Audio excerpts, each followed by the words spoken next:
Bruce, and today me and Janet just finished a long discussion on movies and everything, revolving around one of our favorite films from the 1990s. Oh my.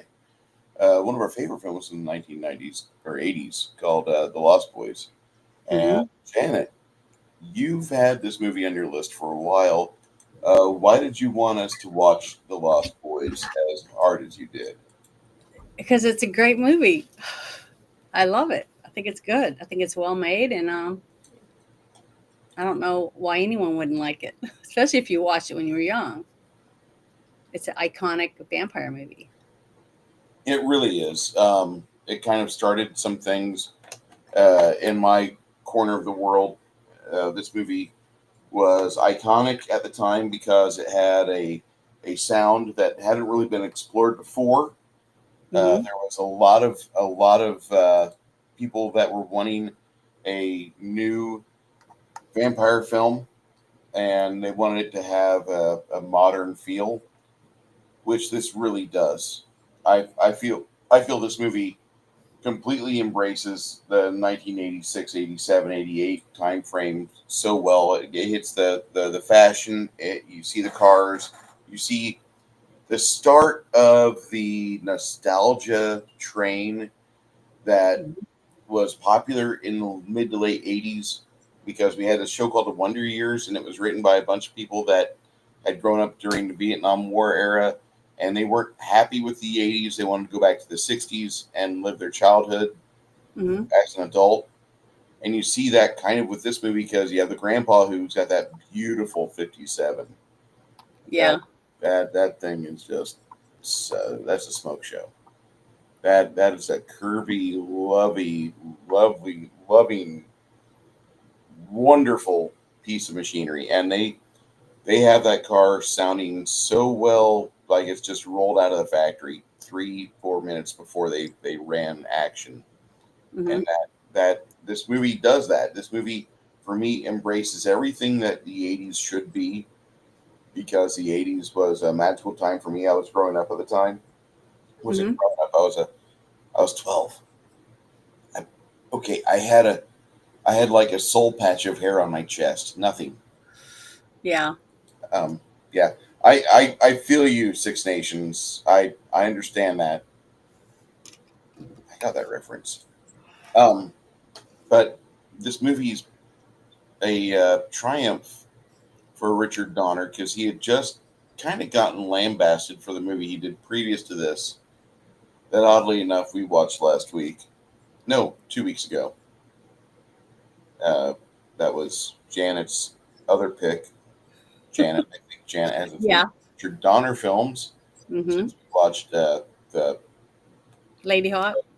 we watched Mel Gibson and Maverick long ago, and Yeah. you keep throwing Richard Donner films at me, threw Lady Hawk at me, like one of the first movies that you're like, I want to pick this Yeah. because of our good friend Hardwick, who has the keys to the kingdom for wonderful fan edits and movies that can Yeah. be fixed. We watched Lady Hawk, which I absolutely loved. I can't stand the theatrical version of it. I don't like the soundtrack. hmm But I thought Lady Hawk was a great movie, and I thought the version I saw was perfect for what that is. If you want an adult fairy tale that doesn't go too hard into magic or fantasy but has those elements in it, it's really good. It's got like a 3 out of 10 on a fantasy scale. You've got some fantasy elements, not much. It's more about the characters. Uh, Great movie. And then Janet had this movie on the list, and I was looking at what we could watch, and I'm like, I could put this on, but I just made her watch Black Sheep, and I don't want to hit her with a twofer of like maybe two movies she doesn't appreciate.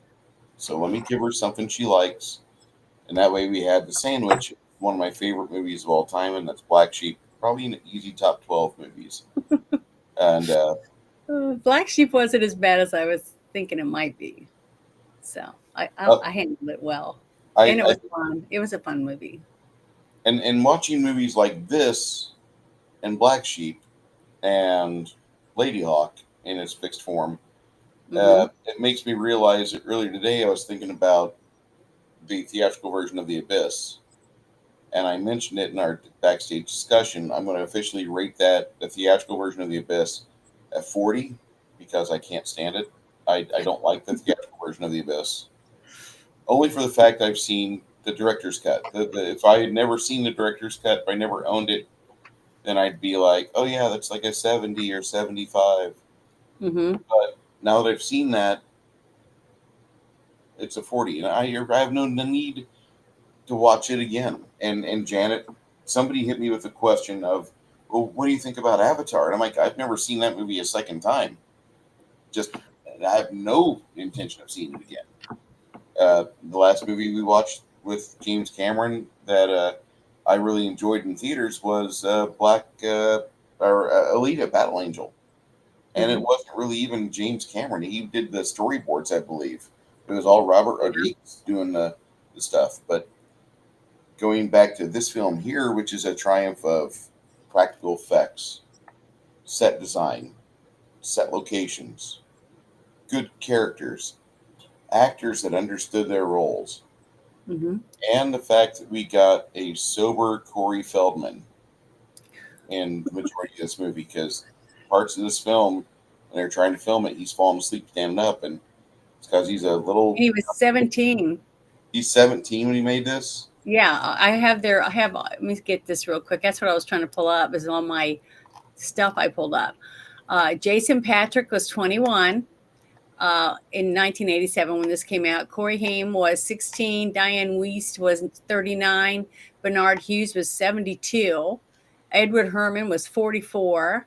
Jami Gertz was 22. Kiefer Sutherland was 21. Corey Feldman was 16. And Jamison Newlander? He was 17. See, those guys don't even look like they're 17. I thought they were like 13 or But 12. that's why they picked him. And the fact that they had that one scene with Jami Gertz and Jason Patric, the fact that they were already in their 20s, didn't make it such a big stink. Remember the big stink that we talked about when we did Romeo and Juliet?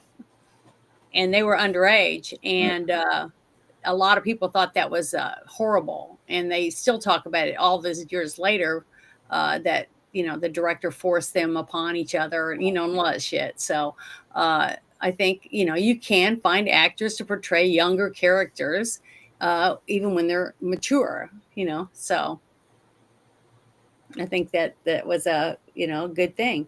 But, it wasn't even that bad, but you knew what they were doing. You know what I mean? Mm-hmm. So, whatever. But I just loved this movie. I loved the set designs. To me, when I was young, got to watch it, it seemed like it was happening right then, when I was alive. That it wasn't, an old vampire movie. You know what I mean? Like this, like in the 1920s or whatever. Like you see when you're a kid and you're watching these movies with your parents, all vampires, are from, the 1800s or whatever. Really olden times, like we'd always say. But I loved it when I first saw it, and I saw it on VHS tape. I think it was at, God, I don't remember, was it someone's house I was visiting? But the thing is, it was it was awesome. It was an awesome movie, and I love that. I've never gotten to be anywhere where they have a street like that with all the carnival and stuff that I've seen in so many movies, like from New York You've and in not. San Francisco. Well, And what is it? no, you lived in Nolans for a bit, right? Yeah, but not, they don't have that. You I mean, walk businesses. It's, they have, they don't have rides and vendors outside unless you go to Jazz Fest, but that's not on a street. That's in a big field, and they got a stage set up, a couple stages, going on. But to walk down a street where people riding bicycles and skateboards and wearing roller skates, you can't roller skate on grass. So I just love that. I would love to one day get to go to one of these, like the boardwalk or whatever, and get to see that myself. I think it would be awesome. But I felt like I could be there. You know what I mean? mhm. And the fact that Corey Haim was into comic books, I thought that was really, awesome, because I just thought that was adorable. And even though a lot of people made fun of his outfits and stuff, I loved him. I thought it was a person that wasn't ashamed to be himself. He could wear pink, green, purple, real outlandish clothes. And it was almost like he went and bought them at thrift stores or whatever and would buy like little old ladies, like his robe that he was wearing when he got in bed with his mom, and he opens the robe and she's like, something, did you eat pizza? And he said no. And he says, why? And she said, I smell garlic or something like that. And he closes his, his robe back up because he said he had, nightmares or whatever. And it was just, I just liked that about him. That's one of the things I really liked about his character, is because he was so happy with who he was. When the other guys are making fun of him, and stuff, it didn't fathom him at all. It didn't stop him from wanting to be himself. He wasn't afraid of bullies, and I love that about him. That was one of the things I really liked about him. And he was real laid back and fun. So, and his older brother was really good looking. So I thought that was great. I mean, I really love it. And his mother was adorable, quiet and very feminine. And as the movie progresses, you see her trying to be stern with them and stuff, to have two boys and be divorced. It's just, I don't know. I really love this movie. And the fact that it was scary, even though they spent little over $8 million to make this movie, you couldn't tell in the way that the director's view through the camera, the sets, and there was so much in every scene. The costumes were elaborate, I thought. She looked Star looked beautiful. I mean, she had a couple of different things, but she just, like, she put a jacket over her white tank top, but she had a flowing skirt, and then she had the scarf that she would wear, and then her little bohemian bed area that the guys had let her have, because she was the only girl in the Lost Boys. But the inside the cave where they had that big poster from the Doors, Everything in that cave. And they had like weird things hanging from the ceiling, and it was just, I just thought it was so rich, and there's so many depths. There was different depths in, to make it like you could really be in a cave or in an old building that was underground or whatever. It just, they did a really good job at making me believe that that's where they were. And I just thought it was wonderful. And the fact that the bond between the two brothers was so strong that even though he was transforming into something that could kill him, because his dog knew it, he still kept him level. He kept him grounded to humanity. And I just loved it. I just thought it was such a good movie. I just really love it. It's one of my very favorite movies, especially vampires movies. And it's it's got a lot of comedy in it, but it's scary. I remember being scared. A lot of the scenes, the special effects with the makeup and stuff, like the scene where they just killed that one vampire in the cave, and they're trying to crawl through that hole to get out, that air hole basically. And Kiefer Sutherland grabs Corey Haim's ankle, and he's pulling on him. The two Frog brothers are pulling him back, and his hand gets up there and gets pulled into the sun, and he gets burned. And one single tear falls down his face, and it was believable, because it was like, at that moment he realized he's not human. You know what I mean? And the sadness, that's what it felt like. But later today, when I was looking through the trivia and stuff, I found out that his eyes were watering really bad because of the context. Back then they weren't soft and flexible; they were really hard. 1986, when they have that tech, they don't have 2022 tech. Yeah, I know. They had it from 1986 when they made the movie. So his eyes started watering, and they decided to keep it in there because it fit in there. A slight dab of humanity was still within him, to realize that he can no longer ever go out in the sun without dying or burning to death. Little subtleties like that is one of the reasons why I loved it, because it was so different than any other vampire movie. And you know how I am. I love vampires, and I love watching different vampire movies to give their own little twist in it. I even liked Twilight, even though I know you didn't. I loved the books. I read them I was glued to them. And I thought they were really good. Now, I would have made different changes by making Twilight, because I would have picked different people. but the overall story was the concept of the vampires and stuff was just so different. And I think vampires will always sell as long as you have new people writing new stories with the vampire lore in it. It's gonna be good. But I really liked it. But what did you think about it? Oh, I know I went on and on, but I'm sorry. But it was I just love this movie, and the Um, music's good. Corey Haim's character, really liked the character. I do. Um, not really going to worry about his sexuality. There's a big debate online right now about his Yeah, sexuality because he's got a picture of Rob Lowe on his closet door. yeah, When I but was he growing didn't up, pick that. You got to remember, I mean, that was people Joel that do the Schumacher. sets and stuff do that. Joel Schumacher picked it because he just had Rob Lowe in St. Elmo's Fire. And Mhm. and it wasn't Corey Haim's decision to put that up there. It wasn't his I real didn't name even left see in. that when I first watched it. I didn't even notice that. Why wouldn't a guy have another famous guy that he looks up to on his wall? I never even thought Uh, of being that way. I put a photo or a poster of Alyssa Milano Mhm. on my bedroom wall, Yeah, about 3 foot away from my bed, and that was what I stared at I when I had was pictures of growing up. women and guys, out of my magazines on the Yeah, wall. Didn't mean I was a lesbian, so I never even thought twice about it. So I just like Alyssa Milano. I've always liked her. I watching her get older.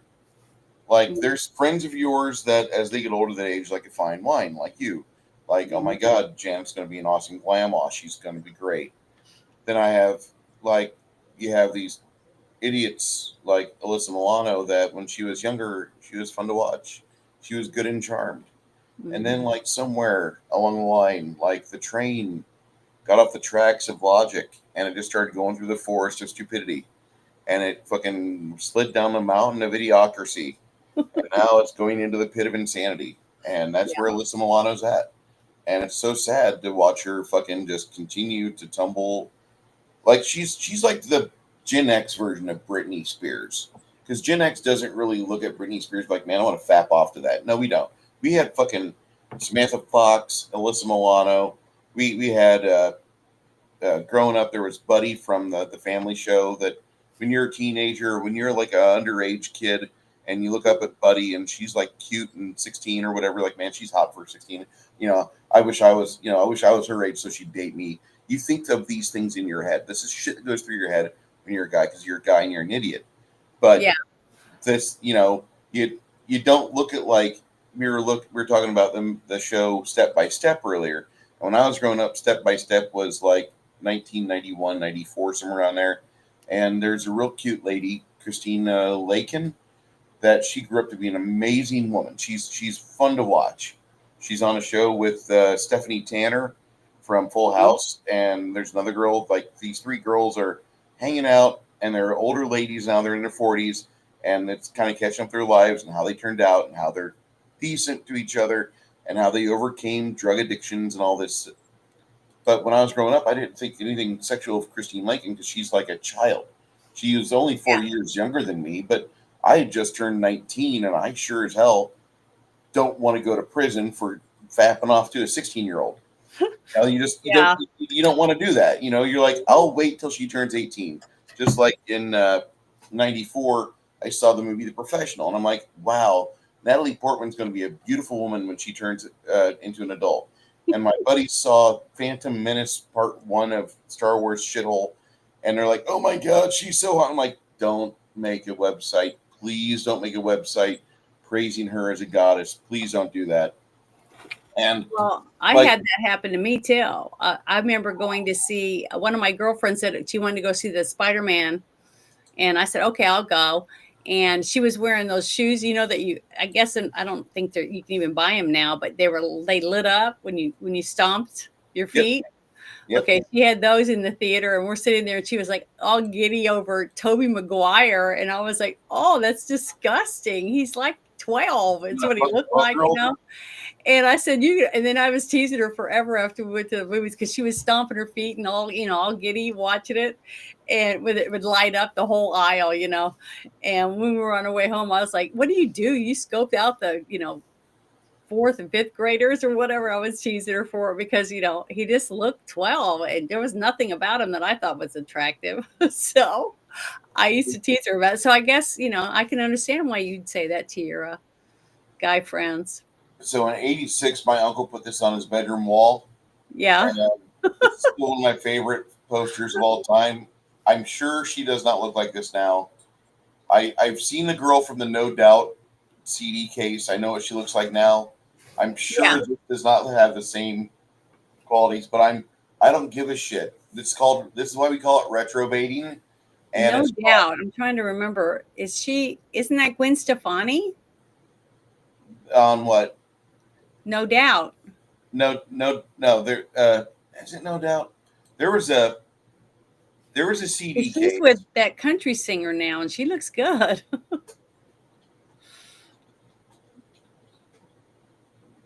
Whatever her name is, I can't remember. I was trying to say. No Doubt, or is it Matchbox? There was a CD case back in the '90s where there was a girl that was on the cover of it, dressed up like a nurse, putting a glove on, and everybody I knew was like, "Oh my god, I bought it just for that."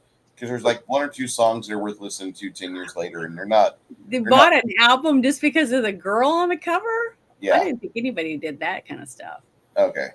But, oh well. I didn't know. I mean, I did have a Commodore 64 and continued to buy games for it after 1990. So, I mean, that was my mistake. Anyway, knowing that the games would be too advanced for the computer to handle. But no, there was like, just the reason why I go into this is because this movie showcases a lot of things about the 80s and how they tried to bring back the vampire lore and mythos, and they do a good job. The eternally young, eternally beautiful thing. We have no idea how old the kids are of the head vampire. Yeah. We have no idea how old he is. It doesn't go into that. This is not Near Dark, where you find out that the leader of that vampire cell, which they never call themselves vampires, but he's definitely a vampire, he says he fought for the South in 1987. Near Dark is... I'm Janet and I are going to split on opinions here, but The Lost Boys is a very good vampire film that I've seen probably 5 times now. I've really enjoyed it. But The Lost Boys could go with more world building, with more exposition. I would say that, and I say that bravely and proudly because I wanted more. I want to know more about the world that the Frog Brothers live in. And I think that a lot of us did. I think a lot of us have lived for 35, 40 years, and they've not gotten a whole lot. Is there any Lost Boys comics or novelization? Yeah, I think they did have a comic book. Okay. That came out after the movie. But the thing is, they are working on, as I read to you earlier, I found a link that said, let's see, where is it? Hold on, give me a second. That they're working on making another one. Let me find it real quick. Darn it. Trying to find that note I had. Okay, so the album cover with Janine Lindemulder for Blink-182. Yeah, this is the one my buddies had bought. I never bought this CD. Yeah. I never liked Blink-182. I stayed away from that genre of 90s pop. I like Blink-182. I stayed away from it. It my life is you just... seem to like headbanging stuff compared to what I like. Yeah. So I wasn't really into that kind of stuff, but I found it. Okay, it says here, a reboot of this film is currently in the works with Jonathan Entwistle set to direct, and Noah Jupe and Jaden Martell set to star in it. As long as it's not Jaden Smith, I don't give a shit. No, these two people I looked at, they might do a good job. I don't know. It just depends. I just don't hope they don't try to make it exactly the same. I hope they take it in a different direction and they let it breathe. For today's times. You know, No, I don't think it needs to be for today's times. Make it a good story. Make it a good movie. Don't do it for 2025. Do it because you want to watch it when your kids get older and you want to show them this. You be that proud of it.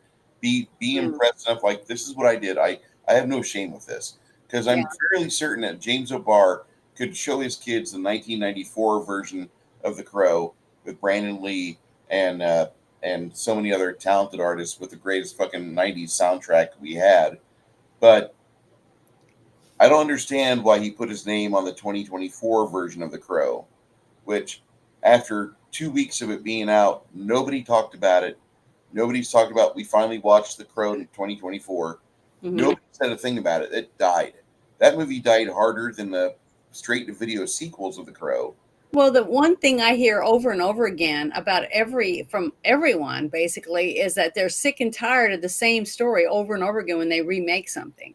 They remake Spider-Man, they have the whole origin story again. They remake Superman's the same story over and over again with new actors, and they just bitch and moan about it. So when I said don't make it from 1986, make it like 2020, an updated version of the same movie, the same type of story, but updated for now. So their clothes and their phones and everything else is updated.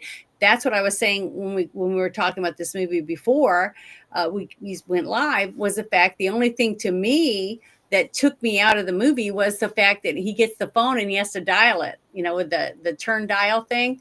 And that was the only thing to age the movie for me. Because when they go to the grandpa's house to live, because their mom got divorced and they moved from Arizona to California, that's what Corey Haim's characters walk around going, I don't see any TV, bro.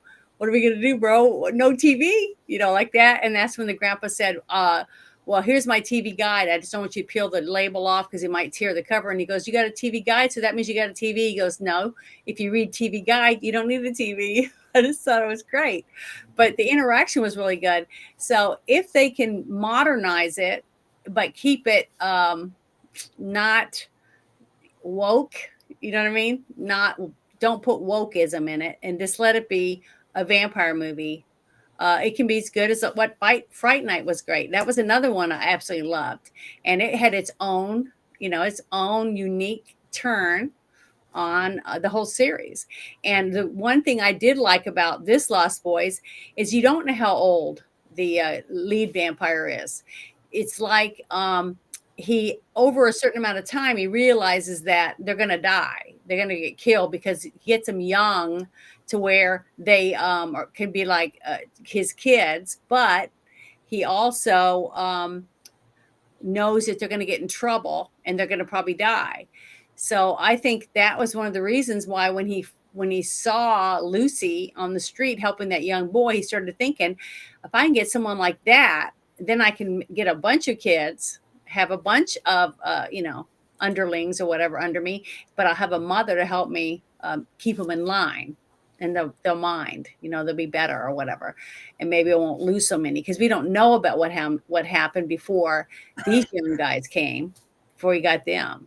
And the fact that they weren't bitten, that they drank his blood, that was another unique view, which I really liked. So I liked the fact that they went their own way with the story, and it made it unique, and it was different. I'd never seen anything like it when I got to watch it, and I thought it was great. I like how this movie really kind of gets into Michael's head, and you get to see things from his perspective as he's doing the change from human to vampire, and you do kind of see things from Kiefer Sutherland's perspective in this movie just a little bit, but not enough to where you understand David's primary concerns and why he's got the bloodlust so well as he does. I think, and he was what, 17 at the time when he was making. He was 21. Kiefer Sutherland was 21. I thought he was 17 when he made this. No, movie. that was Jamison Newlander and Corey Haim. Okay. And the reason I thought I read where there were 16 and 17 prosthetics on Kiefer, but he's young looking. Yeah, he still looks young. Mostly, yeah, and he does a really good job of portraying like angry youth. Like he does that like no other. This He's one of the best 1980s nemesises that you could really have on film. I think his level of menace was peak for me for many years, Hmm. and only because of another vampire movie I've already mentioned that has kind of gone by the wayside. And I like David. I like Kiefer Sutherland's portrayal of David. I love the fact that he's got uh, Paul and Marco as two of his main muscle guys. Uh, they just all they radiate menace. They do a really Well, good job. they to me when I watched it, and you tend to stick with it when you first watch a movie the very first time. You tend to pull things out of it, right? But you also like it. If you really like that movie, you tend to cling to those moments in the movie, even though you watch it 20 more times, right? So for me, when the first time I watched it, I my heart was sad for Kiefer Sutherland's character because I felt like he was some young kid that was probably getting in and out of trouble, running around, on the boardwalk and stuff. And this guy came along and offered him a joint or whatever, to befriend him because he knew he was or offered to buy him a motorcycle because he probably came into his shop or whatever. And he gave him a drink of his special wine or whatever, and the next thing you know, he's his underling. And then he used him to recruit other people so that he wouldn't be lonely, basically, type of thing. Because I believe, from my imagination, even though it wasn't in the movie, because we all add things to things, the more I thought about it after I saw the movie, then I saw it again, I'd add a little more, to my imagination. But I felt like he probably killed most of the people, like you saw when they tore all those people to death, tore them all up on the beach. They just tore them to shreds, basically. There wasn't really much left of them, and they probably burned them or took them out to the ocean or who knows what with the bodies, or they just left them there because, they would just think that they got in a fight or whatever and they kill each other or whatever.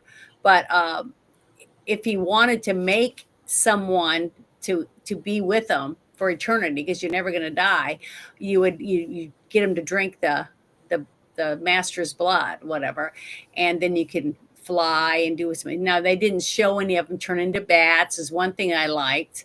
That was one thing that was different. Nobody turned into a bat or anything, but they floated around. You didn't see them actually, flapping their arms or anything like that. They were able to fly through the air, and I thought that was really good. But the fact that I think he did it because so he wouldn't be lonely and he'd have underlings to boss around or to make him feel important. And then when he saw her outside of his business helping that young boy, he instantly was attracted to her simply for the fact of her mother instincts. And he started thinking to himself, because that's what he said at the very end, is that I knew if I got your boys to join that you would be you could come. And he said even though they died, all his boys died, and he said, and I haven't changed my mind about that. And he's all hideous looking because you could tell he's older, more mature, he's been a vampire longer. And he was just you could tell he was very powerful because when the grandpa does kill him, with the truck, it's a huge, ginormous flames and stuff because this guy, we don't know how he had to be hundreds of years old. You just guess that. And I like the fact that the director chose to leave a lot to your imagination because just like I say about reading a novel, when you're reading a novel, no movie is going to compare to it because your imagination is putting together all the pieces for you as you're reading it. So your love interest in the book might look different than the one that they pick for the movie. They'll be similar because the height, the build of the body, and their whether they have blue eyes or brown hair or blonde or whatever. That's a basic thing, but there's a lot of people watch a movie and say, oh, I would have picked so and so for it because the book was different. It brought out something different. So the fact that they went with the characters that they did was all picked because that's what the director's vision was when he read the script and decided to make it. And that I just like that. I just like that it was all left to you, the viewer, to fill in the gaps where you saw fit. And I thought that was great.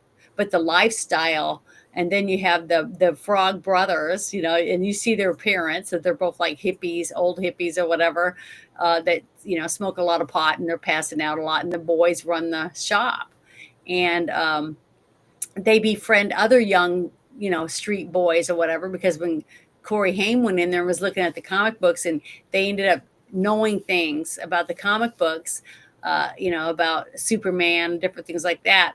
It gave them a connection, an instant connection, and even though they were close in age and stuff. So I just love the way that they develop the characters and their character arcs as they go.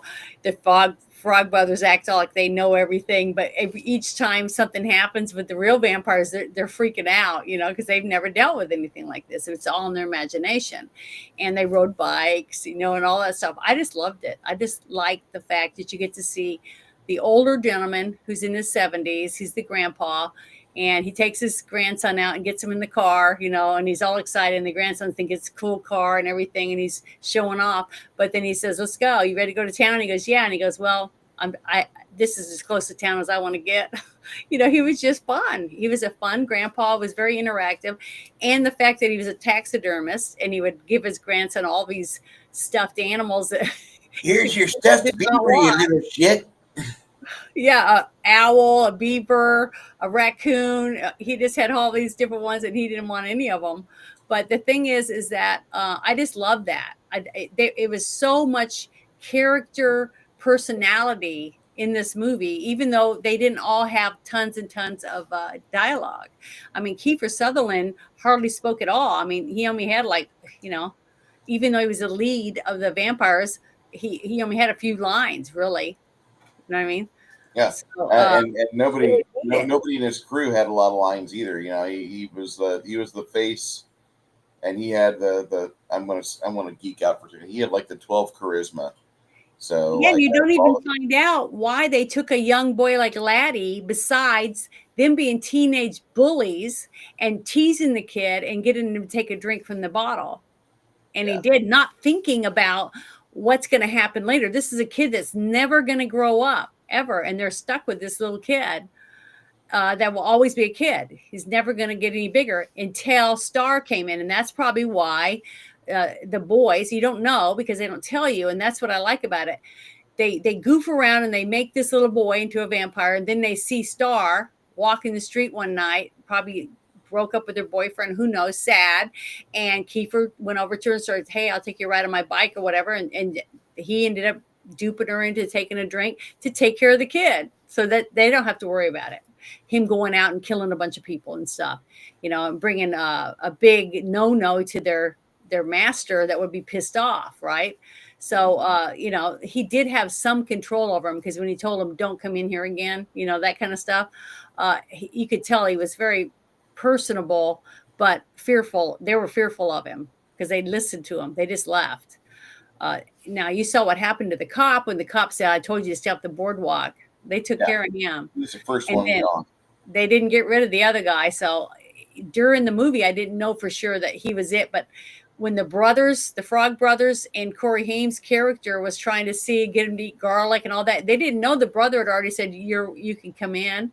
He'd already given him free reign to come into the place. So I loved it. I loved the whole interaction between all of them, and how they're each finding out things like in real life. Just because you live in a house with 5 people doesn't mean that you tell anybody anything. You might say, "Oh God, I got to go get milk and I need to do this, that, and the other," and you leave. Everybody comes back and they're like, "Where's so-and-so?" And they go, "I don't know. Did she tell you?" No, nobody's talking to each other. And normally you get a phone and text them, and they'll say, "Well, she's not responding," or whatever. And then Grandpa comes home, and the one grandson says, "The widow Johnson said not to be late, to pick her up at 7. And he's like, "Oh, I have a date." So he starts getting ready, and he doesn't even, call to find out whether or not he really has a date or anything. They just live life. You know what I mean? And to me, that seemed very realistic. So the little subtle things that they didn't communicate with didn't matter, because it didn't affect the overall story, and it was more like real life for the characters. especially when you got two teenage sons, and school's about to start again in the fall, and they're trying to get used to the neighborhood. You know, like right when they get there and they go to the boardwalk, the older son goes up to this one guy that's on the one of these little, you know, vendors, and he says, "Are there any jobs?" And he goes, "No, not really." And he says, "Good luck to him," and then he goes off. So he right away was trying to find a job. So to help his mother, because he knew that you know, they had no money, they were broke. That's why they were moving to go moving with their grandpa, because they had nothing. Which to me gave you a kind of an insight on what a shitty father they had, because you know what father doesn't want to keep their sons, right? So he was a real loser. Apparently, he was probably cheating on her and didn't want to be bothered with kids. So you get, and he didn't even care whether they had money or not. You know, he just sends them off and fuck you, doesn't give a shit. So that's what you think simply by the way the characters are revolving in the movie. They don't have to fill in the gaps. You do that, and I think that's good for some movies. Now, some movies I want to know something because it's a specific thing that has something to do with why things are happening, and that's why at the very end of the movie, when the grandpa gets a drink of Dr. Pepper and they're all covered with soot and they're standing there looking at him because he just saved all their lives, right? And and then he says that's the only bad thing about wherever you live or whatever is all the damn vampires or whatever, and they're like, oh, you know, all that happened to them because they didn't know. You know, they had no idea that, you know, he didn't tell them. So I thought, I right. I think this movie succeeds on a lot of aspects. I really like how some things are just kind of shown. They don't really talk about it much. They don't Mm-hmm. really talk about the age of the vampires. They don't discuss other things, but you get a good sense of the community. You got the Frog Brothers that kind of fill in for like the American prepper community, which now Yeah. would be considered, you know, normal people living in Missouri. And it's just a very, very fun movie to just like dally about in your head and figure out, okay, what would have happened to these guys afterwards? Because that's what always happens to me when I see this movie. I always wonder, like, where would the Frog Brothers be now? Would they still be in California? Would they have moved to like the conservative panacea of like Utah and been like bitching about, well, we don't have any vampires to kill, but we got Mormons. And I'm like, no, you're not from Missouri, fucker. You can't do that.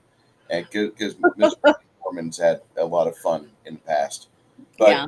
there's a lot of things where I think about what would be like to be in this world in this movie. And this movie for many years was the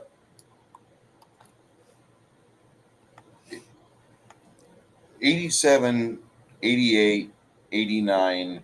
There was a glut of vampire films that came out, a lot of them in your favorite family video blockbuster stores. Yeah. And Like which ones? I'm Near trying to Dark, remember. Fear Dark. Near Dark. Okay. I don't think I've seen that one. Yes, you have. We watched together. Half Who was okay. in it? Near Dark is what happens when you take half the crew. No, Near Dark is what happens when James Cameron's wife takes half of his crew and half of his budget, and she goes into New Mexico, Arizona, and films a vampire film about people that are not vampires, but they show you a day in the life of vampires, and it's Bill Paxton, Jeanette Goldstein, Okay. Ben Now I remember. That's Carson, why I was trying to think what actors were in it. Yeah. and I didn't really I like that one too much, did I? I love that movie, and that movie for me is like my it's my favorite vampire movie. This is the one where they're in the bus or the van driving Yeah, around. the van, and Yeah. they've got See, the little I boy. I didn't really like They've it. got a little boy, and Mhm. the little boy grabs the main character's little sister because he wants to turn her, so he has somebody to be with, and he has a companion, and like that movie, like these two films came out real close to each other, and if I would have known about that movie back then, The Lost Boys would still be a classic, but it's like comparing The Howling to American Werewolf in London. I love The Howling. Mhm. I love The Howling. I think it's a great movie. And it's impressive that it beat American Werewolf in London with a less experienced prosthetics guy than Rick Baker by like a month to the theaters. Yeah. But then you see American Werewolf in London, and you see the transformation of the werewolf in that movie, and there's Yeah, no. and it won an Academy Award, didn't it? I don't know if it got the award or Oscar I think it won. nomination. It got nominations. I know that much. But Rick Baker did so fucking well with that. Like he, his protege, Rick Bottin, did not beat him on his initial outing with the Howling. Bottin instead got better, and he beat Baker in the movie The Thing. Because The Thing for me was the best special effects movie for the 1980s, Yeah. practical I effects. loved The Thing. But The Thing was good. this movie Near Dark kind of goes a little bit further on some things. It's not as teenage friendly as Mm-mm. Lost Boys is.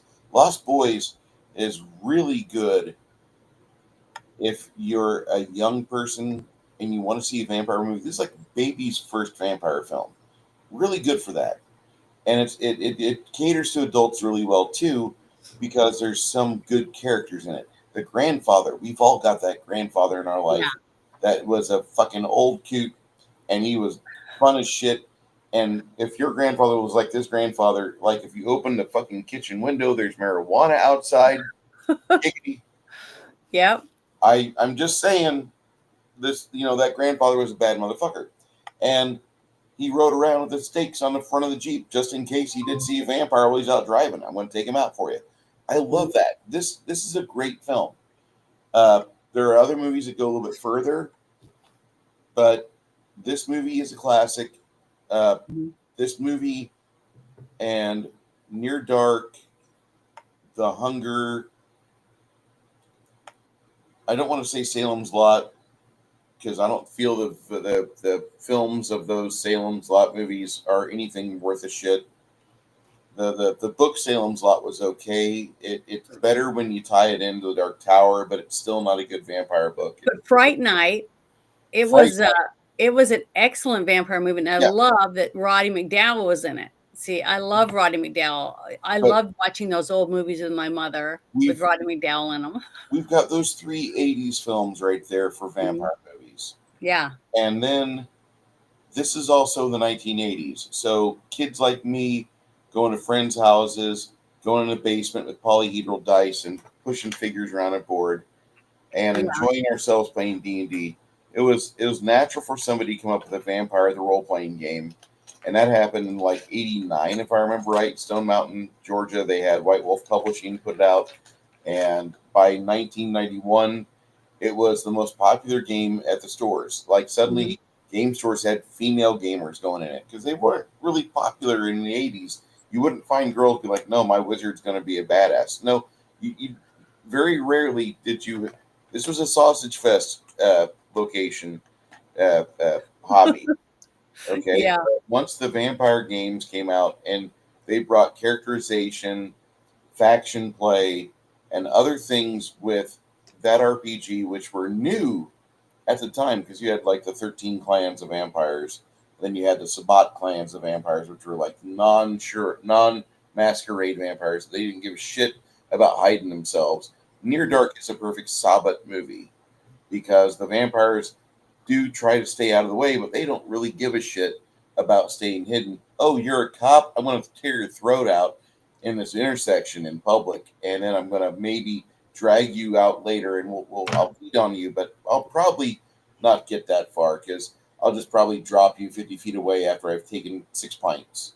And Yeah. that's kind of the mentality behind the Sabbat vampires, as I call them in Near Dark, which I feel is Yeah. Near Dark was more gruesome and more rabid. Like yes, these are vampires that don't give a shit about life. Basically, they they don't. just kill anything that comes in their way, and they don't give a shit. They just want to. They just take care of their people, and that's it. They don't even care about bathing or looking good or trying to fit into society.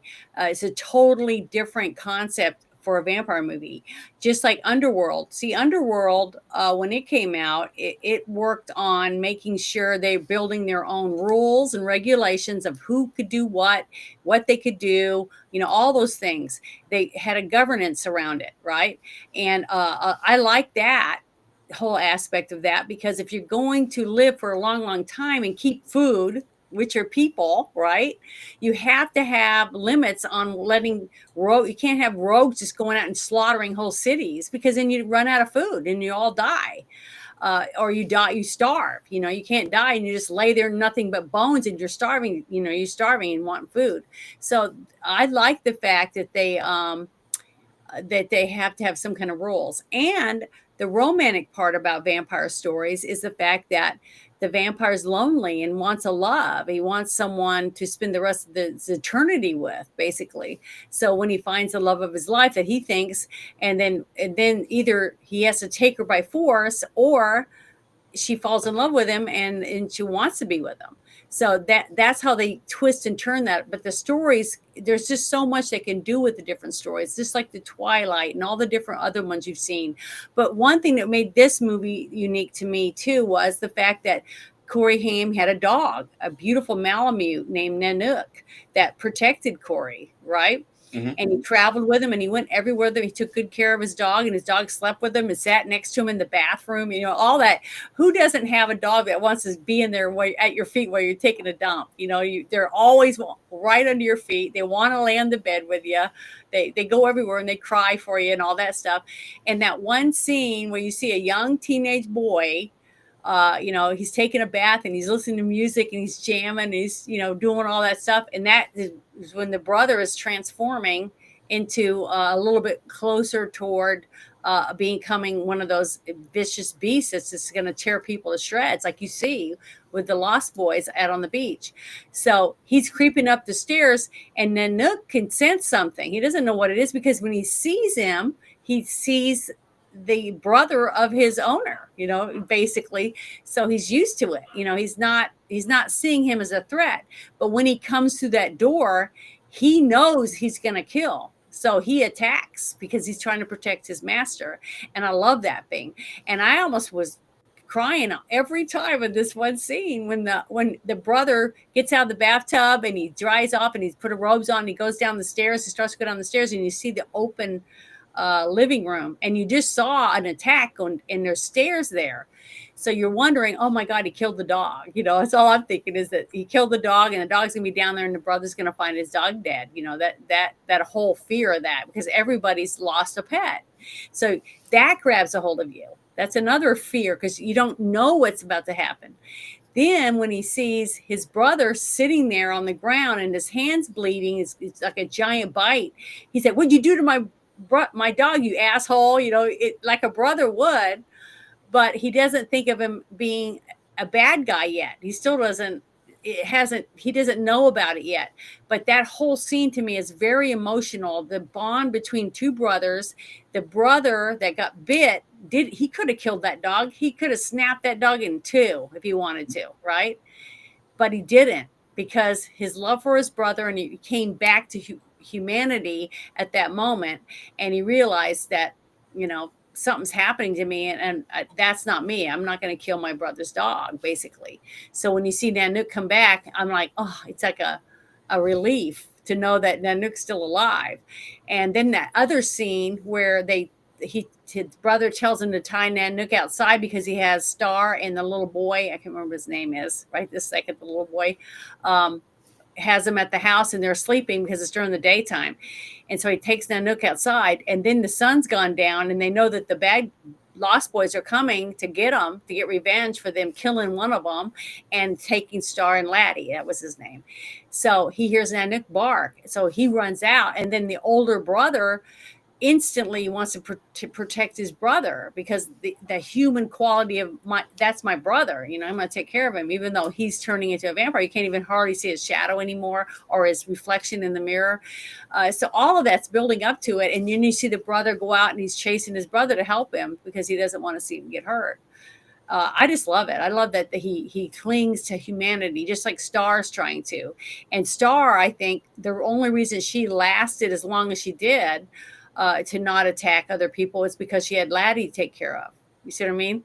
Her woman quality, her female quality of motherling, I just loved it. I just thought all of that was just a phenomenal, roller coaster of emotion for people that watched it if you paid attention to what was going on, with the characters throughout the movie. And I just think it's really, really good. It's a very good movie to watch if you're like, I'd say at least 11.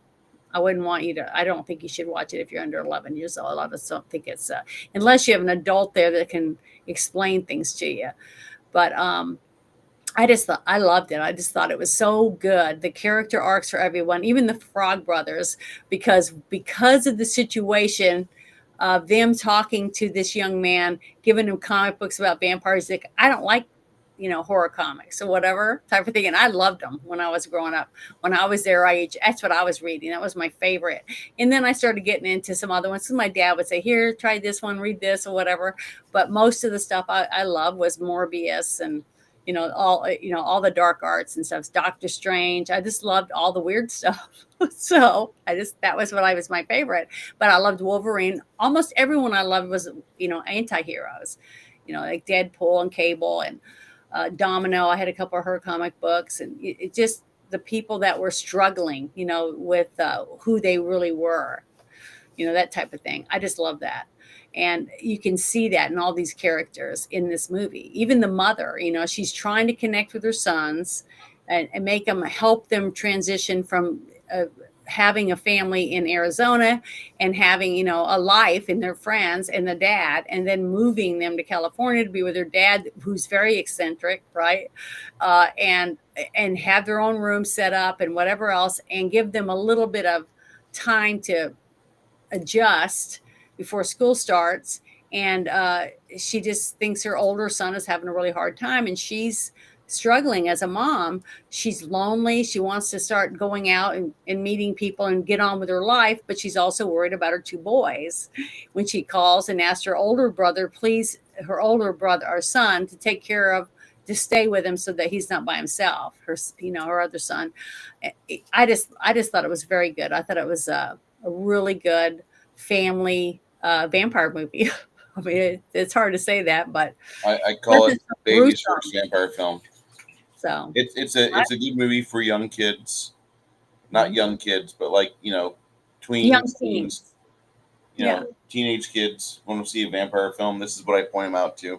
It's a very good, got a good story to it. Has good laughs. There's some good laughs in it. I didn't have any problem with this movie. I thought it was for what this movie is. I was really impressed. I think this movie stands the test of time. It's the fifth time I've seen it. I've enjoyed it a lot over the years. It's definitely one of those films that I think nails the aesthetic, and it provided a lot of inspiration to Mark Reinhagen and the other guys at White Wolf Publishing. My bad. They made that Vampire the Masquerade in '91, published it then. They started it in 1990. For some odd reason, I kept thinking it was an '89 release. But with that stated, I was really impressed with it because they recommend Lost Boys as a must-see movie because they borrowed a lot of inspiration from this film for the world of the White Wolf vampire lore. And you can see a lot of that when you start reading through the source books and the novels. It's a lot of fun. I think that David and his crew are just wonderful, wonderful foes for a good aligned group of people. The Frog Brothers seem a little underpowered or misguided, but I thought this movie was very, very well done. We have a lot of people that are in the chat talking about how this movie is based on story of Peter Pan. Yeah. Lost boys and continuing their youth and their childhood. And I think that makes a lot of sense with it. I don't know if I completely agree with that, but I think I can see some parallels here. Being a donkey, being, wanting to. Well, I can understand why they would say that at first, because at first you believe that Kiefer Sutherland's character is the lead vampire.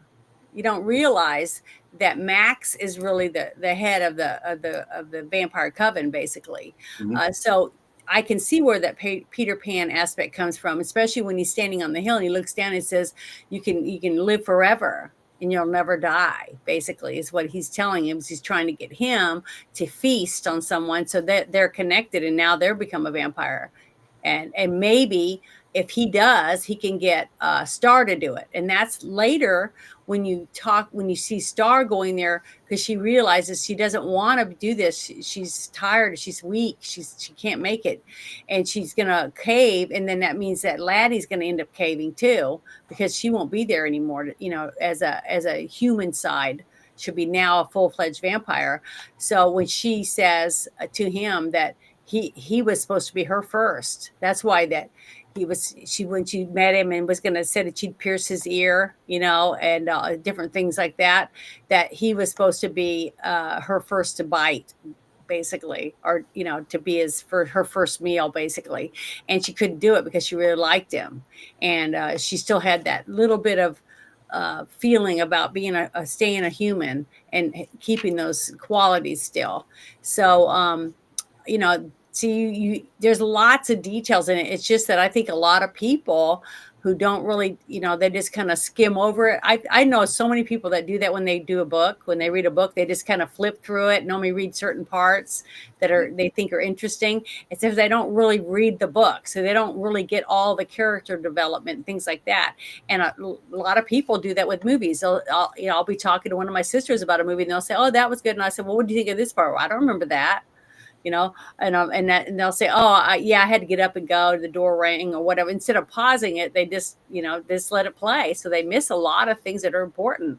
I mean, just imagine how bad it would have been if I didn't sit and watch that whole movie with the pirates and the space herpes and all that stuff. If I'd got up 4 or 5 times, how much I would have missed, because so much stuff was going on all the whole time the movie was running. So it's important to really pay attention to each of the characters the best you can, and try to piece together what's going on with them and why are they connecting. And so later, when you find out that she was supposed to kill him, it makes sense. Why would this guy that says, "Star, come on," and he puts her on the back of his motorcycle like it's his bitch, basically, let her go and hang out with this other guy? See, it did. I was kind of wondering, what's he trying to do? Get her? Is that his sister? I didn't know. I was trying to figure all that out the first time I watched it. And he did it because he didn't really want him to join their group. He just wanted him to be her first kill. And it didn't work out that way, the way that he thought it would work. But Laddie, we still don't know why Laddie was in it, besides being as a toy or whatever. They were bullying him or whatever. I don't know. But she definitely wanted to take care of him. And I don't think she's the one that gave him the blood to drink, the young boy. So to me, that was the really heartbreaking part. And I remember when we watched, what was the name of that one? With the rice vampires, and you had the really young girl that will never grow up, that basically was now a vampire. I think it was Vampire. the what? Interview with the Vampire. Yeah. So, and it's heartbreaking to know that she'll never. She all she ever wanted to be was beautiful and get to grow up and have a regular woman's body. With developed breasts and all that stuff. She wanted to grow up and be beautiful, and she was never going to get that. She was always going to be trapped in a kid's body, and that was a curse to her. She didn't even want to, she didn't want to be around. She didn't want to live. She wanted it over with, and so they didn't go into that kind of detail for poor little Laddie, but I just loved it. I just loved it. I thought it was really good. And then they make jokes about it later when the Frog Brothers, when he tells them, they go, "We don't ride with vampires." He goes, "Fine, find another way home." And we do now. And they get in, together. The thing is that those were 2 young brothers whose parents, were probably doped up all the time, basically. And the brothers are the ones that try to take care of the business or whatever, the best they could as kids. But they read all the comic books too, so they believed in vampires because they were saying, "Does a breath smell?" All the different things. But as you could tell, when they finally did kill their first vampire, you could tell after they did it, they had never done it before. So the whole thing that they were spouting off to Corey Haim's character was fake. It was all in their imagination about what they wanted to do. So a series or a movie about the Frog Brothers would have been really good to see them still fighting vampires in California, and they have a business now, kind of like what Ghostbusters did. There were ghost hunters, you know what I mean? So that would have been a different thing to look at. But it just never happened, I guess. Somebody just never thought it would be big enough to make money or whatever. Or maybe the one character that was a brother, really, they didn't think that would be around to make another one, because he already had a drug problem at that time at 16. So maybe they just didn't think it would be a good investment. But see how they look like an 80s band. I'm trying to think of some of the names of some of these bands. Whitesnake, like Ringer, Cinderella. Yeah. Brooke McCarter. Poison. Brooke McCarter is this fella right here. He's been passed for almost 10 years now. 10 years in December. He had liver issues. Poor guy. The one with black hair. This one right here. Oh, I don't see anything yet. Oh shit. It's all right. I do that too. Brooke McCarter, this guy. Oh, okay. Yeah, the one who died in the bathtub. Yeah, he got shot in the bathtub by the water. He passed on. This guy, Alex Winter, later became famous for being Bill and Ted's Excellent Adventure. When I saw this, every time I'd watch it, I kept saying, why does he look familiar? After the first time I watched it. I actually liked him. I could never because I never watched Bill and Ted's Excellent Adventure. There's another show he did on MTV when he was trying to get more and more coverage on MTV. And he was actually kind of a funny character actor or an actor just at the time. He'd been in some other films like Barbecue Movie, and he was in a video for Red Hot Chili Peppers. It was, I think, Knock Me Down. And Excellent Adventures finally gets released after being in development hell for 18 or 20 months. And then they made The Bogus Journey. But he was on a show called Freaked. And that was really just a good outlet for him. I like Alex Winters. I thought he was fairly good. He's also in one of my other favorite movies of all time, the Death Wish 3 movie. But look at that picture right there that you have up. That doesn't even look like Kiefer Sutherland to me. I think it does. I don't think it does. That's him with a baby face. I know, but the picture of him as a vampire is not what I'm used to seeing. You don't see Kiefer Sutherland playing a bad guy, especially covered with blood.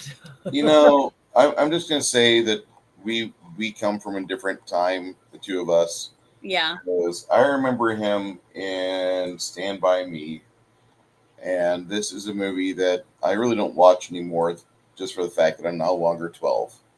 Yeah, he was a thug, but he wasn't a person that would slash you and tear you to shreds.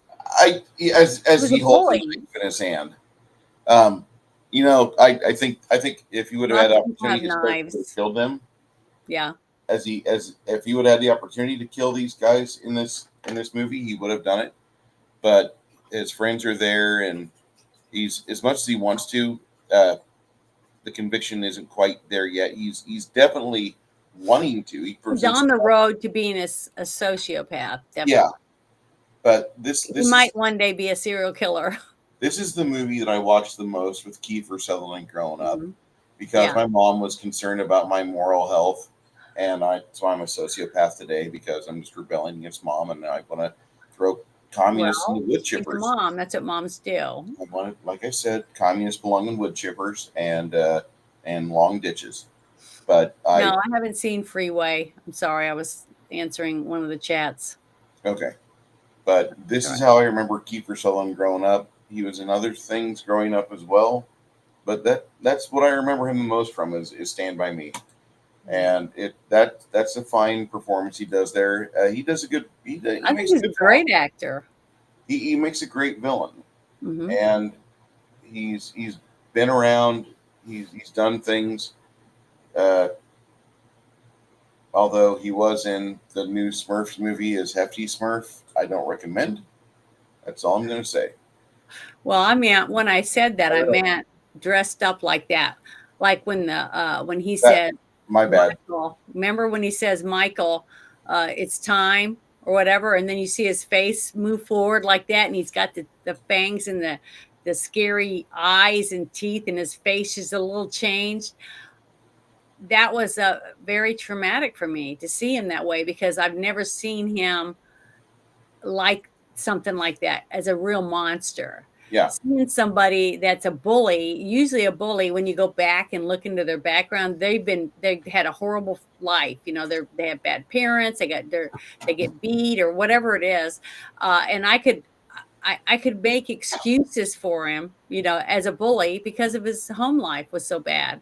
But to see him like that, it's just hard for me to, it's still hard for me. Now, the other actors, it wasn't so traumatic for me to see them that way, because I never saw him in anything.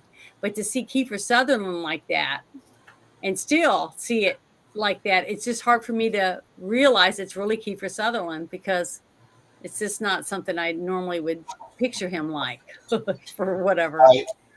I like him as an actor. I think he does pretty good in movies where he's a little bit more unrestrained. His character on 24 for a few seasons was actually kind of how I envisioned modern day Batman would be. And I thought he did a really good job with that.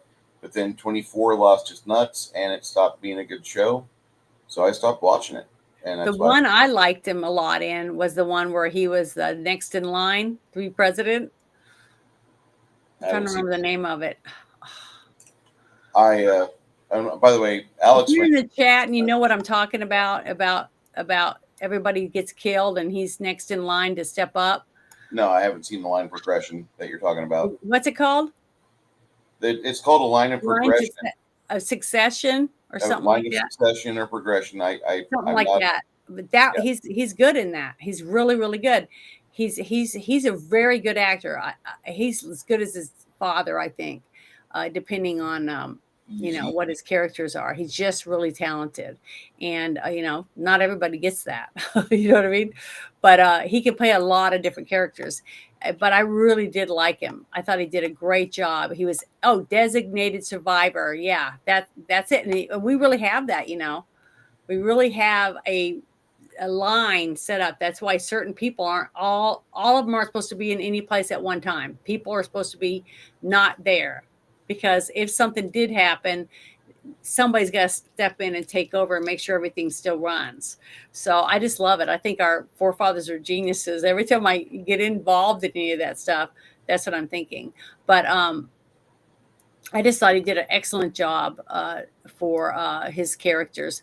But a couple of things that I was able to dig up was it said that says here, the vampire gang led by David, played by Kiefer Sutherland, is known for their distinctive 80s fashion, including feathered hair and leather jackets, and that they wanted that to become like an iconic vampire lore. See, when he put it in there. And when the director took this movie, it says the original script was intended to have a younger cast similar to the Goonies. However, when Joel Schumacher took over as a director, he aged up the characters, leading to a more mature storyline. And I don't know. I'm glad I saw it that way. Just like what you guys were talking about seeing, what was it, Avatar or something? And then, or some other movie you guys were talking about, and how you didn't like it at all, because once you saw the original or the other version of it, the straight from the director or something, the other one sucked. The House of Wax is what we're talking about. The House of Wax and Avatar or something. No, The Abyss. You've already said that. God. The thing is, I'm thankful that I haven't seen it, because I love The Abyss. I thought The Abyss, and still, it's one of my favorite movies. The way it was made, everything about it, the romance between the battling husband and wife and all that, I just thought was great. But I haven't seen the other one, so I can only go on what I've seen. And you know, that's the way I feel about this movie. And somebody who sees a new Lost Boys. Let's say they make one and they base it in the 1920, 2020s, sometime in there, and they base it for that, and they update it a little bit. Um, Whoever sees that, whatever young, 13, 14, 16-year-old watches it, they'll probably watch it, and then they'll see this one because their grandparent or whatever might say, hey, look, this is a really good movie. Well, I watched when I was a little kid.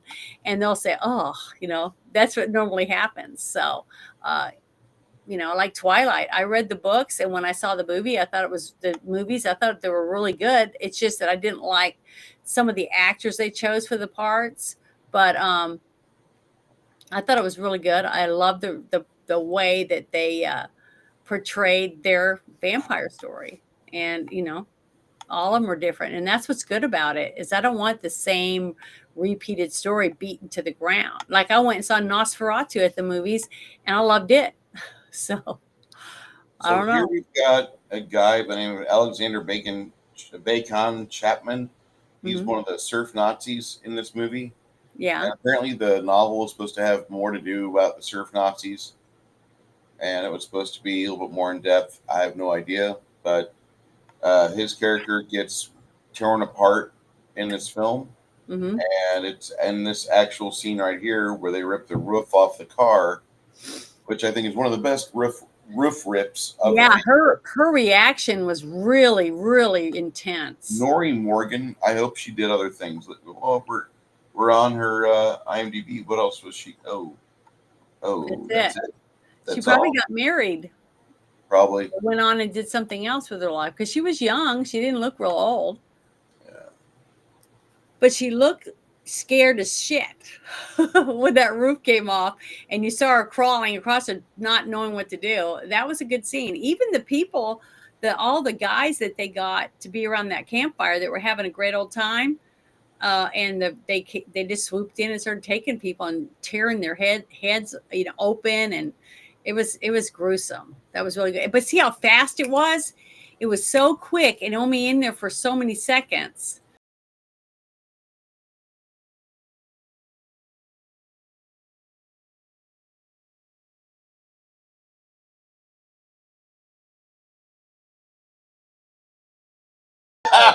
Where did you find that?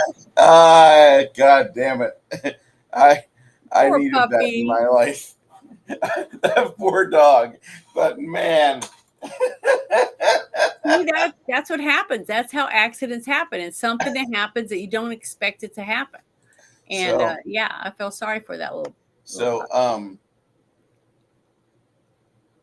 we need I'm to trying to read some of these discuss notes I what's have. going on next week because we got to change. Our friend Hardwick Pinflow has opted to showcase a movie that I saw when I was a young boy. Uh-huh. I've not seen since. It's called Mystery of the Wax Museum, 1933. And there are people that have seen a movie called House of Wax with Waxworks. We did that one. Waxworks. That Waxworks is good. Mystery of the Wax Museum is a classic horror film, probably one of the best. But if you want to see it, come by with us next week. We're going to be having it here. Our friend uh, So that's the movie we're doing next week. next week is Mystery of the Wax Yeah. Museum. We were going to watch Fanboys, but I pushed that off. It's not really the season for Fanboys. We can do that in January or December. Uh, Mystery of the Wax Museum, definitely a movie. In the build up to Halloween, want to do that. Mm-hmm. And I think it's going to be a fun watch. Uh, for those of you that are wondering what I'm thinking about this movie, as I see it now, I would rate it higher if I hadn't seen other movies. This movie here, though, is going to be rated at a 84 because I think it does a lot of things right. And Joel Silver doesn't have the perspective of myself and others, which is fine. But I think that his perspective kind of hurts him a bit. And this is probably my favorite movie he's done. There's a lot of good movies he did do. Then there's like a whole pile of movies that I just don't ever want to watch again. And I was trying to explain that to Janet. There's certain people I can handle not seeing movies of Mhm. certain individuals. Well, most of the movies that I watched beforehand, now I've watched more movies since I met you than I ever did my whole life, really, because either I didn't have money or I just didn't have the means to go see it. I didn't have, it wasn't close to me. It never opened where I was at, or I had to work, so I didn't get to go see it. Yeah, It just depended. So if I really wanted, that's one reason why I loved it when movies came out on DVD and stuff, because I could watch them then. And I was one of those people that signed up for the what was it, Netflix, when you could order it and have it delivered to your house the and then DVD send it back. delivered to your house. God, Yeah, I signed up for that when it first came out, never and I let loved them it. never let them forget what they stole from you. I know. I used that. I loved that whole concept was freaking genius. And then I had my friends, once that started dying out, I guess people stopped using because they started streaming or they would go to Redbox, stuff like that. It was just the avocation of they had more broadband available. So small towns of like 5,000 or 15,000 people could get on, $100 a month internet charge, and they'd be Yeah, fine with but you have people it. like me that live in a place that You don't has have that. You've got 1,200 people in your town, that's closest to county. you, and the internet is shit, and you can't afford the satellite. So getting DVDs mailed to your house was freaking great. I don't know why they stopped doing it, because there has to be people that would sign up for it that would like entertainment that just they just don't have. Now I just go to the Walmart bins when they're like $5, and you can buy a bunch of older movies that way and watch them. It's a shame because you know just I, because in the city you have everything at your fingertips. Just think about it. I have to drive 48 miles to go buy a bottle of wine. I mean, people I, can't comprehend that. They just don't understand. I can't call and have pizza delivered. I You know, empathize with none of you. that I stuff. honestly do. But I lived in a 300 person town for about 25 years of my life. That's half Mhm. my life I spent in a town with 300 people, and it took them forever to get shitty cable access, and Yeah. it took them longer to get shitty cable internet, Mhm. and trying to get somebody more than what they've got now. Where like if I were to watch, I'll just give this to you. My mom and dad watched a movie on the internet the other night. It was Black Sheep because my dad wanted to watch what I sent him, and so he watches it. But because where they live, they have a very limited set, and Verizon has no problem giving my dad extra bill fees for the extra gigabyte charge. Whereas Yeah. everywhere else in America, you have, you know, what is that? MCS or US Cellular or Cricket. They say $100. No, Verizon. no other. No, it's Verizon that's charging them this shit. Oh, Verizon's yeah, charging that's what for I it. have, and it only now it does real well in some areas, and other places it's like I don't even have anything. I can call you in your house, and it goes straight to voicemail because sun, moon, and stars shit's fucked up. So if you ever expect me to say anything nice about Well, Verizon, one of the things I notice I have to do too is I have to turn my phone off and on, sometimes a couple times a day, because as I'm driving around, it's struggling to find a place to connect to, which really sucks. But hopefully it'll get better. It's just that I guess because it's so rural that they don't want to put the money out to do it, because there's not enough people that they think would sign up for it. I don't know. It really sucks. But that's why I love the internet, especially cable internet, because that's what I have. I have it piped right into my hooked right into my computer. So considering I've had lots of storms and bad stuff like that, my connection's been pretty good. But that's not my phone. See, it's on my computer. So that's just the way it is. But the one thing I would say about this movie is I'm going to give it a solid 9, because I looked for bad things. Really, there are very few little bitty details. The editing did phenomenal on this movie. Most of the stuff, little things that I found were subtle, mostly to did with editing, but I think this it's a good overall story is good. I think the screenplay is good.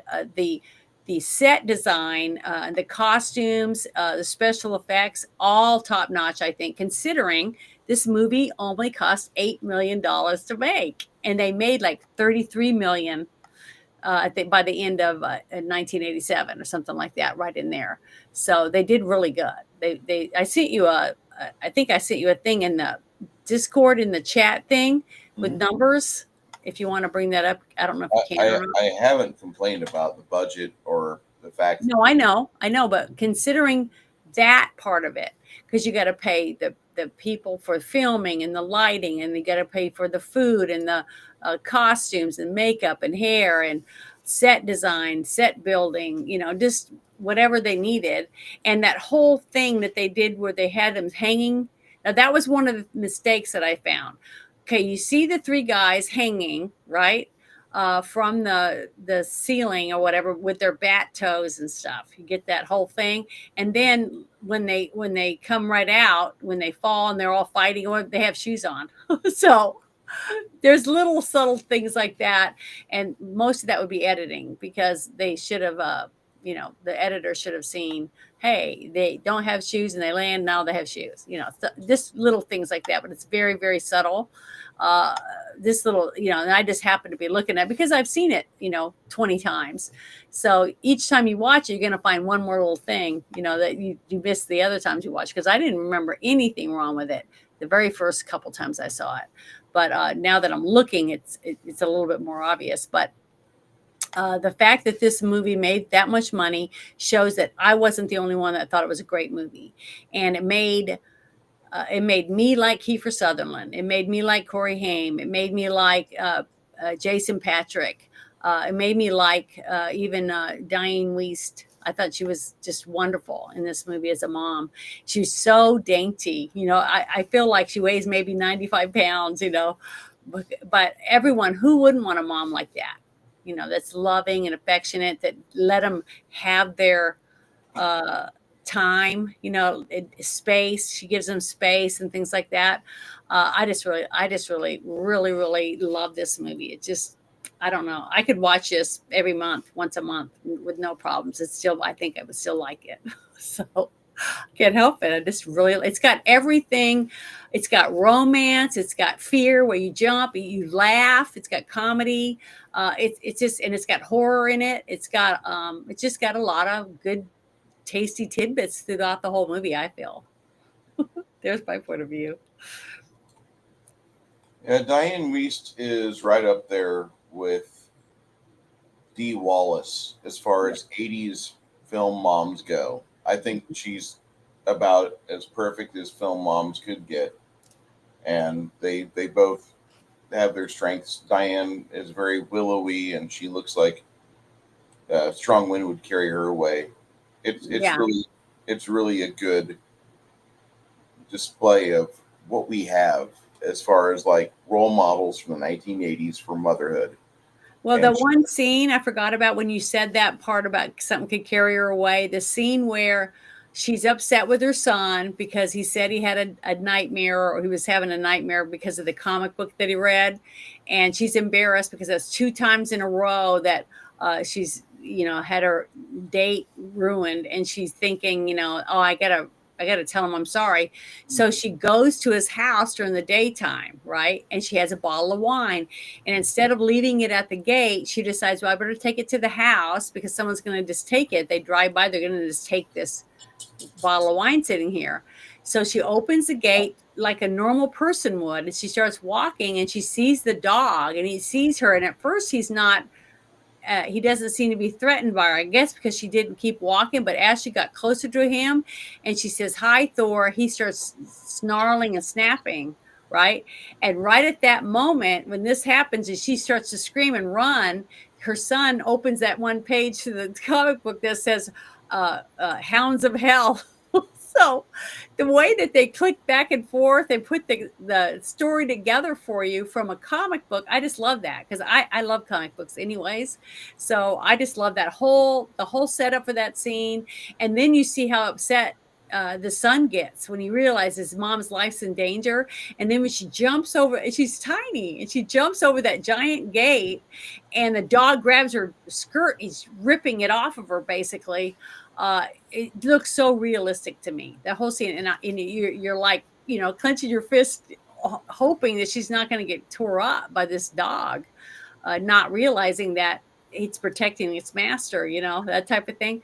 That was a really intense scene for me. And I thought both of them did a phenomenal job because he just jumps on top of his mom, to protect her. And I just thought both these boys that played her sons in this movie, well, he's not a boy, the older one, because he was in his 20s, but I just thought they did a great job at acting like they could be really her sons for the characters in this movie. And her saying dad, and the way she talked to him, I just adore that because I'm a daughter, and I had a dad that I was really close to. So she just pulled at my heartstrings. I just absolutely loved her and her father's relationship. And her father definitely was, stood way out. Even though he was a supporting actor, he grabbed every scene he was in, I think. Just added that little tidbit I had to. And the scene, that one quote from him, he said, the one thing about living in Santa Carla, I never could stomach all the damn vampires. Everyone knows that. Anyone that's watched 80s movies knows that one line. And the other one that Corey Haim says, death Mysterio. That part was pretty good too. So, are you there still?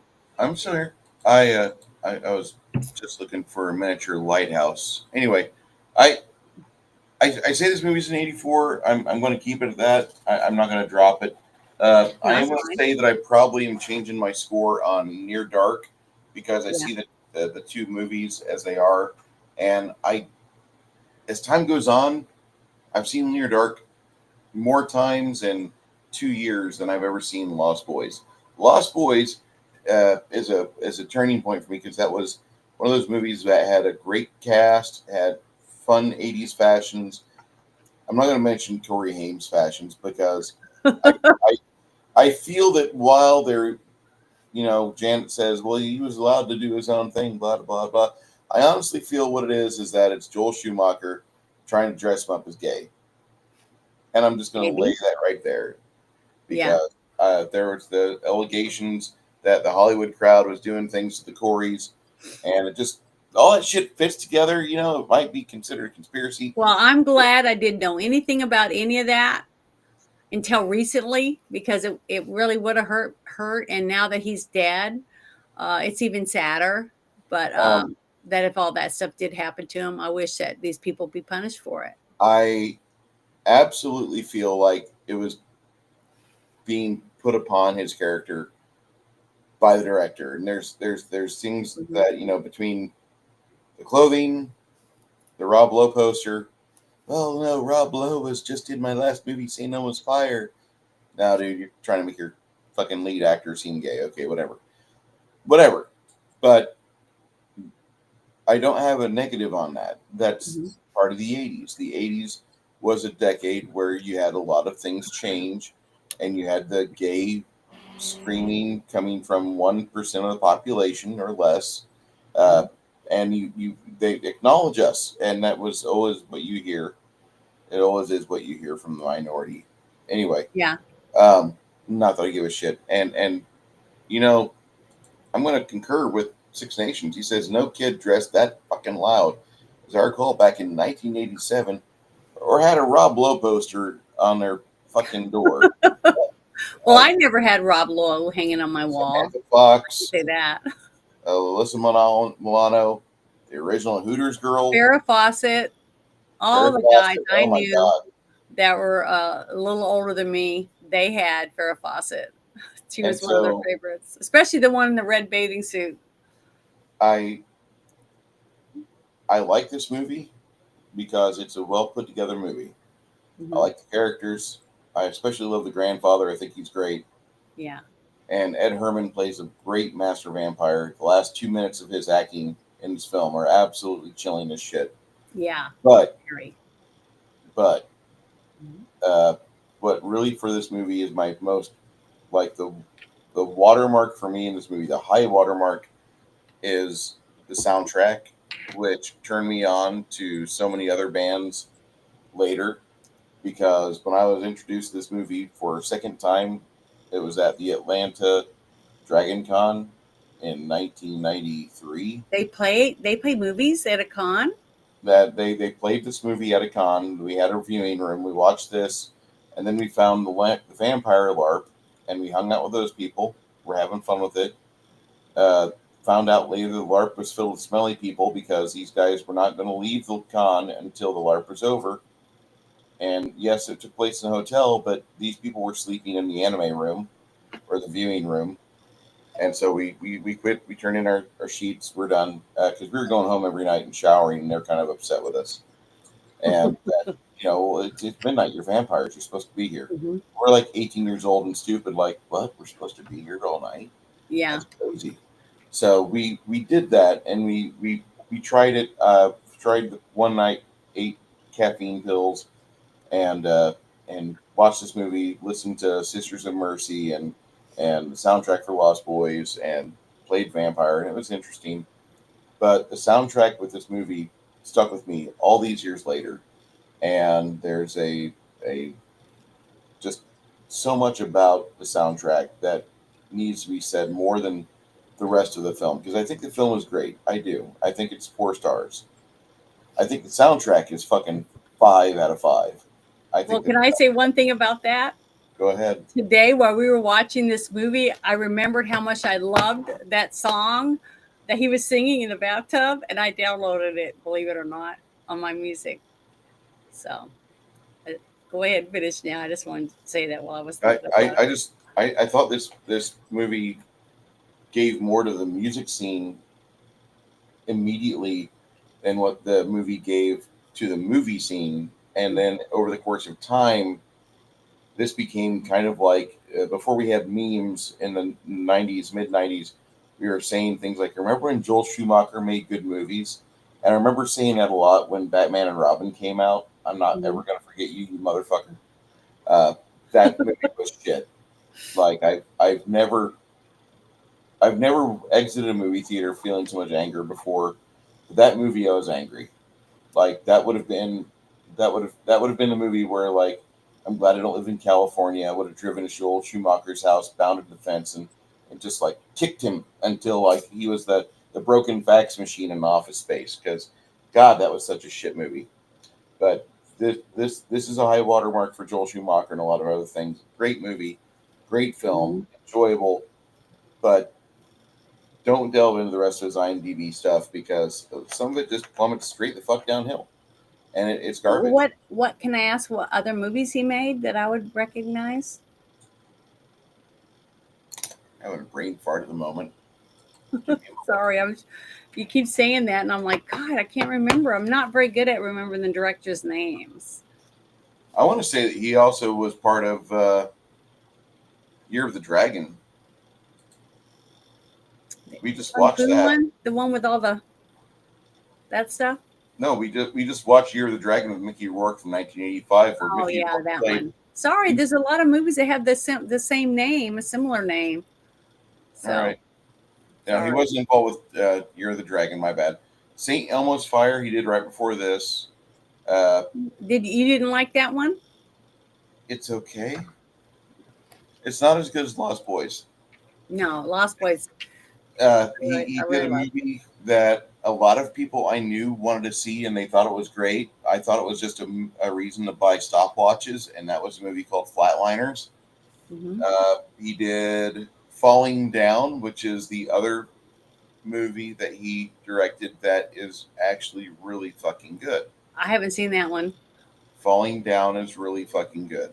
Mhm. Uh, then he did a poor version of The Client in '94, and then he Mhm. wrote Batman or did the direction for Batman Forever in '95. That's the one with the bat nipples. Yeah. And he did Batman and Robin in '97. Mm-hmm. Letting him take over for little Timmy just was not. Little Timmy Burton was not a good idea because he took the Batman Well, I franchise. won't say anything about the Batman movies then. Batman and Robin and Batman Forever are absolute trash. I, I just no, we're not gonna fucking discuss that. Uh, there's other movies he was involved with. One that was almost a return to form, almost a good movie called Phone Booth with Colin Farrell, Mm-hmm. and then he did the video direction for The Best of NXS. I'm Only Looking. He's done The Number 23, Blood Creek, Man in the Mirror. He was a director. Wow, he's done a lot.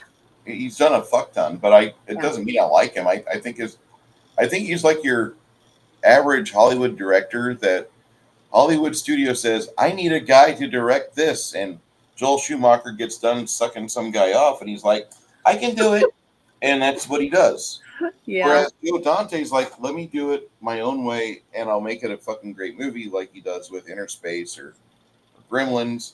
Joel Schumacher is your Hollywood director that he literally Hollywoods. Like, he literally does the thing.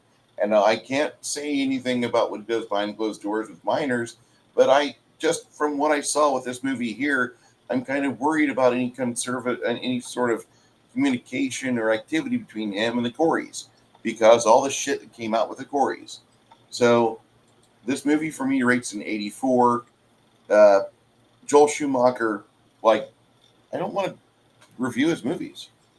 Like, Falling Down might be the only one I want to see, and everything else I've seen and is written in is like nothing I want to spend my time on. We're two totally different individuals. My taste is very different than his. I would rather watch Space Hunter, Adventures in Forbidden Zone again with Janet and Molly Ringwald with her audio up Mm-hmm. than watch 98% of any Joel Schumacher stuff. I just don't like him. I don't like his action. I don't like his work that much. This movie here is Was this his first movie? No, this is like his sixth or seventh. This is Oh, one of those really? times, yeah, one of those few times where like a director that is known for certain activities, he Mhm. releases something against type, and a lot of people are like, "Oh my god, this is really good," and that's what I remember because a lot of people were just saying this movie took the new spin on the vampire lore and they made it fresh. And at the time, there was all these movies trying to make vampires fresh because you just had Fright Night come out in '86, you had Yeah. Near Dark come out in '87, and you Mhm. had this movie, and there were so many opportunities where people would be tired of saying, "Oh, look, a fresh spin on the vampire series," and I'm going to kick the fucking horse while it's dead. But I swear to God, if anybody ever says anything nice about Twilight, I'm going to try not to fucking shit on camera. I'm Because sorry. I swear to God, that fucking book series and that movie series touched me in a spot where I never want to go again. And that's where other people's feelings and opinions matter. Mhm. I absolutely fucking hate Stephanie Meyer for making a Stockholm Syndrome situation desirable by most idiot twats, Mhm. and for some odd reason it's cool. But fuck me running. Like, I just cannot stand the Twilight series, and I don't give a fuck. Like, then you have off the Twilight series, you have what was it, 70 Shades of Grey, all this fucking bullshit. And no wonder you want to know why I make fun of the other fairer sex so much. It's because they buy garbage like that. God damn it! Yeah, Repeal my sisters tried to get me to go see what was the name of it? Something of the Traveling Pants or something. They tried to, if we were on like a six sister vacation and we're trying to get me to go see it. And I said, fuck no, I ain't spending my money on that movie. 2% of Julia I didn't go see Roberts' it. I can't remember. Something of the Traveling Pants or something like that. Sisterhood of Traveling Pants. Yeah, that one. I didn't see it. So I understand where you're coming from. Believe me. if you don't want to see that stuff, don't worry about it. All Don't right, watch that's it. just, and I kind of feel the same thing about Jack Black because for some odd reason Jack Black pulls female viewers. He's a fat, ugly fuck. I've only seen him in one movie that I actually liked him in, and that was the one I was That's talking great. about. I've only seen him in one That's movie I it. liked him in, and that was fucking. That was the Day of the Jackal when Bruce Willis shot him. And I'm like, yay! It's about fucking time. You fucking prick. You know, like the only time. Shallow Hal. That's the only movie I've seen him in Yeah, I'm not because gonna the see that. character is him. If you think about it, he's shallow. That's why I like the movie because it fit him. Like, It was a movie made for him, basically. remember how negative I was after we watched Powder? Yeah. If you want me to be Remember, up, I didn't give that a great rating either, simply because of the director pushing you in one direction. He did not let you enjoy any of it because he was forcing you down the road to his ending. See what I mean? mhm. So you do have that a lot. A lot of people just don't see it. Well, I'm